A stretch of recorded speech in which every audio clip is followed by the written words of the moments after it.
अगर आपके मार्क्स अभी के लिए, ठीक है, पहला टेस्ट हुआ है आपका एडवांस का, 50 से लेस है, ठीक है, तो क्या आपने 50 से ज्यादा यस अटेम्प्ट किया था ना? बस यही चीज आपको एनालाइज करनी है।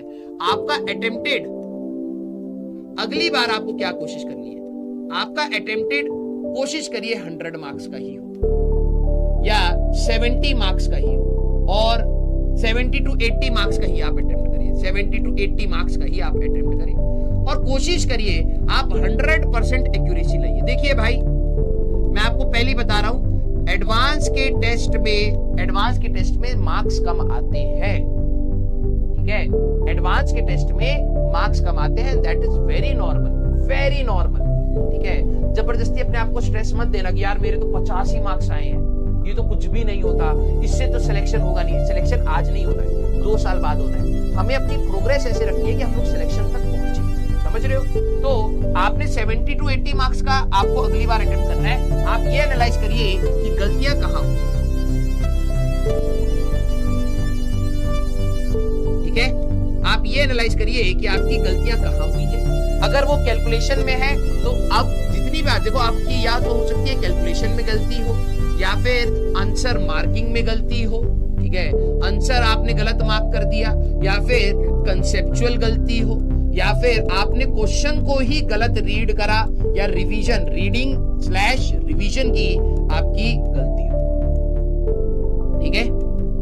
अब आपको ये एनालाइज करना है कि वो 3-4 सवाल मैं कहां से जोड़ूं, ठीक है। सर मैथ्स टफ थी, मैथ्स टफ ही आएगी, मैथ्स आपकी टफ ही आएगी।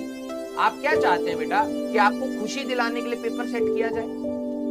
सोच के बताइए, क्या आप थ्रू आउट 2 इयर्स वैसे पेपर देना चाहते हैं जो आपके सिलेबस से तो, लेकिन बस आपको खुशी देके जाए, या आपको एक रियल फ्रंट पेपर का चाहिए कि हाँ सर मेरे को कहीं ना कहीं, देखो आप अभी आप जस्ट एंटर करे हो, तो अभी एडवांस का पेपर एग्जैक्टली उस लेवल पे नहीं बनाया गया है, टू बी वेरी ट्रू, ठीक है। कोई बाहर का आपका दोस्त बोले भाई ये कैसा एडवांस का लेवल है, ठीक है भाई कोई दिक्कत नहीं है, अगला पेपर देखना इससे और कठिन है, धीरे धीरे लेवल आपके एडवांस में भी बढ़ाया जाएगा। उसका रीजन यही है क्योंकि आप अगर अभी 10 मार्क्स आते ना, आप छोड़ देते, ऐसे छोड़ने की जरूरत नहीं होती, ये कम स्कोर से ही अपना पॉजिटिव एटीट्यूड बना के आगे जाना पड़ता है। तो मैथ्स आपकी टफ आएगी, आपको हमेशा रेलिवेंट पेपर आना चाहिए, वो इंपॉर्टेंट है। रेलिवेंट पेपर अगर आप सॉल्व कर रहे हैं तो आपको रियल एनालिसिस कहीं ना कहीं पता चलती है, क्लियर? हाँ, तो अब मैथ्स टफ है तो उसका सोल्यूशन क्या है? प्रैक्टिस और इंक्रीज करनी पड़ेगी, है ना, उसकी प्रैक्टिस और इंक्रीज करनी पड़ेगी। भाई देखो, आपको जिनके मार्क्स 50 से कम है, आपने डेफिनेटली 50 से ज्यादा का अटेम्प्ट किया है, वो क्यों गलत हुआ उस पर नजर दो। 10-20 मार्क्स भी अगर आपके वो गलत नहीं होते तो आप 60-70 के रेंज में तो होते। तो ये सोचना कि अगले टेस्ट में भाई मेरे को 60-70 की रेंज तक अगर पहुंचना है, पहले मेरा टारगेट ये है कि 60-70 तक पहुंचे। सीधे ये मत सोचना कि 120, 150, 200 जाना है, नहीं। अगर आपका स्टार्टिंग पॉइंट अगर 50 या 50 से लेस है तो आपने जो अटेम्प्ट किया वो गलती नहीं करनी, 60-70 तक मैं विदाउट गलती पहुंचूंगा। फिर जब आप 1-2 टेस्ट में 60-70 की रेंज में है, फिर आप सोचेंगे यार कि अब मेरे को 20-30 मार्क्स और जोड़ने हैं, हर सेकंड में 1-2 सवाल का और टारगेट बनाना है, और अच्छे से प्रैक्टिस करनी है।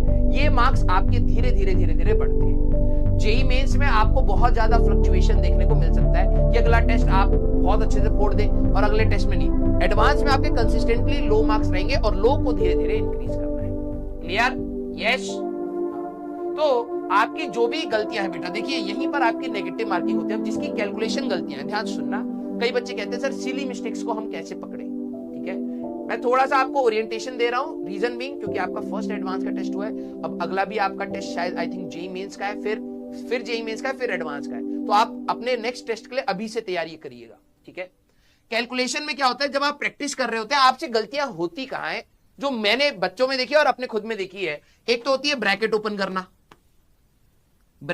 करना, फिर आपकी हो जाती है क्रॉस मल्टीप्लीकेशन में, ठीक है, क्रॉस मल्टीप्लाई करा, रेशियो गलत ले लिया, ठीक है, फिर इक्वल टू के इस साइड से इस साइड ले जाके साइन चेंज नहीं करा,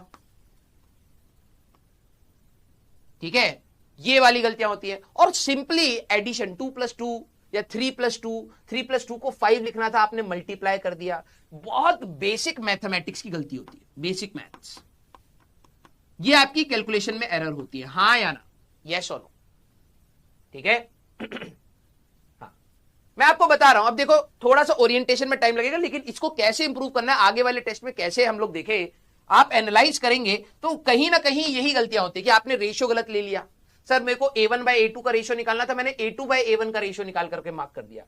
और आप इस पर अपने आप को कोसिएगा मत, मैं लिटरली बता रहा हूं, ये गलतियां हमसे भी होती है एज बीइंग अ टीचर, ये स्टूडेंट से भी होती है। वो एग्जाम में कई बार क्या होता है कि प्रेशर बोलिए या टेम्परामेंट बोलिए मैच नहीं करता, उसकी वजह से गड़बड़ होती है। और ये आप मेहनत करेंगे तो हो सकता है फाइनल एग्जाम में भी हो ही जाए। कोशिश ये कर सकते हैं इसको हम मिनिमाइज कर ले। मिनिमाइज सर ये खत्म कैसे होंगी ये बवाल?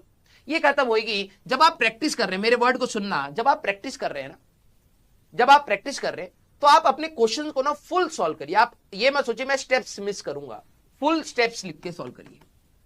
मैंने इससे इंप्रूव होते हुए देखा है बच्चों को, फुल स्टेप्स लिखिए। सर इसमें तो टाइम ज्यादा लगता है, तो भाई तू गलत आंसर निकालने से बेटर है कि तू समय ज्यादा ले ले भाई।